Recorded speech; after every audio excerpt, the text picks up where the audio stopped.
Rossiya prezidenti Vladimir Putinning vertolyoti Kursk viloyatiga uchayotganida Ukraina dronlarining keng ko'lamli hujumiga uchradi. Bu haqida Rossiya telekanali efirida havo hujumidan mudofaa bo'linmasi qo'mondoni Yuriy Dashkin ma'lum qildi.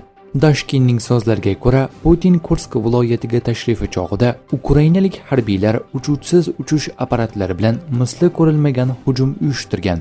Biz bir vaqtning o'zida havo hujumiga qarshi urush olib bordik va prezident vertolyotining havoda xavfsizligini ta'minladik. Vertolyot aslida dushman dronlarining yirik hujumini qaytarish epitsentri edi, deydi Dashkin. Uning ta'kidlashicha, jami 46 ta samolyot tipidagi dronlar yo'q qilingan. Rossiya prezidenti Vladimir Putin joriy yilning 20-may kuni Kursk viloyatiga tashrif buyurib, gumanitar shtabda ko'ngillilar bilan uchrashdi. Bundan tashqari Putin mahalliy hokimiyat rahbarlari bilan yig'ilish o'tkazgan. Shuningdek, viloyat gubernatori vazifasini bajaruvchi Aleksandr Hinsteyn bilan uchrashgan hamda Kurschatov shahridagi qurilayotgan Kursk atom elektrostansiyasi ikkinchi obyektini ko'zdan kechirgan. Hozirda Vladimir Putinning ahvoli og'ir ekanligi ma'lum qilinmoqda.